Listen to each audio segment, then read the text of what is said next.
Kadali ra anak, pa-drug test na herpulikin. Kadungan ta, kamo. Buwan na mo anak.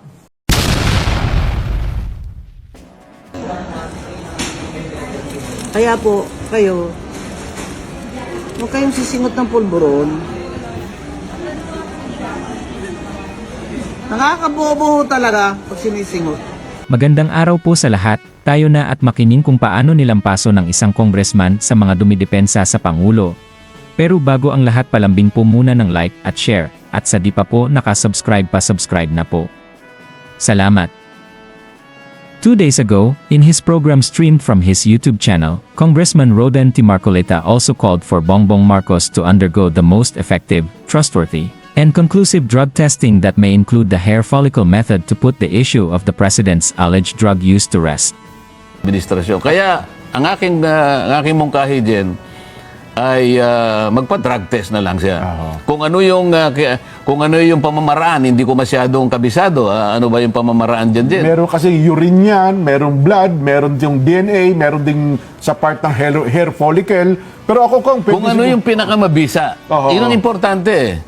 Kung ano yung pinakamabisa at kung ano yung pagtitiwalaan ng mga tao para sa ganun, kung ano man ang maging resulta, wala sila ngayong mapupuna o wala silang sasabihin na hindi totoo. Hindi, lahat kasi kailangan Ayon kay ito ay Galbo, conclusive. Ayun, opo. Ibig sabihin wala nang puwang yung pagdududa. So kapag ka sumailalim siya sa isang mabisa at mapagtitiwala ang drug test, conclusive na yon, wala nang tanungan ngayon. So magiging resulta ngayon dyan, magiging payapa tayo. Wala nang mahihinto na issue ng droga. Biglang mahihinto yan. Yun ang kailangan natin. Sa palagay ko, yun ang dapat niyang gawin din. Sa isang nagpost naman ang Dare to Ask Facebook page. Sabi nito, may matino pa palang congressman. I mean objective congressman? Paano yan Congressman Marcoleta? Unity daw po kayo dapat sa House, at sa Senate rin, baka mabawasan po OOS allocation yun yan. Be warned, #hair follicle test now, #protect the people. Basahin natin mga lods.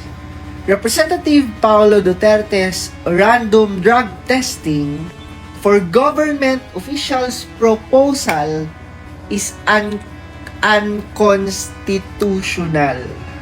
Sabi nitong mga politikong kongresista na to.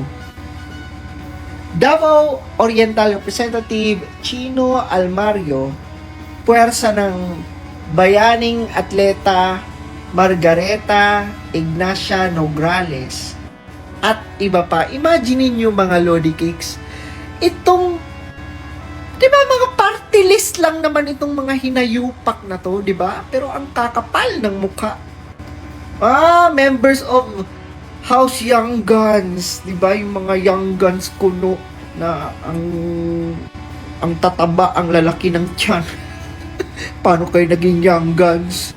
Ang sabi nila, the bill filed by Davao City Representative Paulo Duterte that mandates random drug testing to all government officials, including the President, should be studied carefully in light of a Supreme Court decision that mandatory drug tests for all candidates is unconstitutional.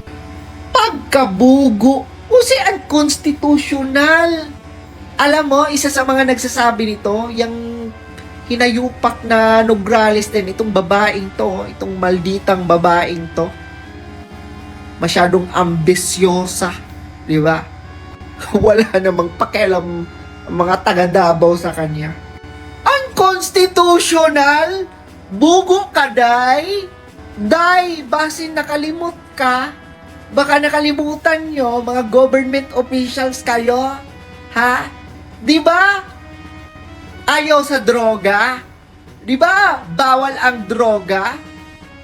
Bakit bahag ang buntot nyo? Ha? Pagsasabihin nyo pang unconstitutional. Diyos ko! Itigil mo na yan! Tama nga yan eh. Diba? Magpa-drug test kayo. Diba? Lalo na yung mga opisyalis, diba? Lalo na yung mga higher positions. Mga cabinet member, Diyos ko. Yung mga ibang cabinet member pa naman ngayon, ngumingiwi lahat. Parang may chewing gum na ningunguya. Diyos ko, Nograles, hindi ka ba nahihiya? Hindi ka ba nahihiya sa gobyerno ngayon? Halos lahat ngumingiwi. Halos lahat may nginunguya. Diba? Talagang ngayon ka lang makakita ng mga ganitong kongresista na putak ng putak. Diba? May patilibays-tilibays pa sila. Ha? Mag-focus kayo na pababain ang presyo ng mga bilihin. Mag-focus kayo sa mga pangunahing suliranin ng bansa natin. Dami niyong drama. Hay! Hay! Hay!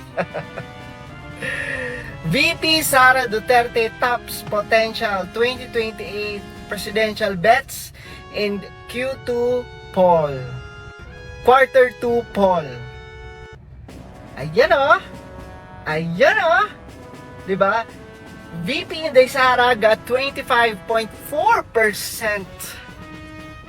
Raffy Tulfo got 18.5%. Leni Robredo got 10.6%. Senator Amy Marcos got 5.7%.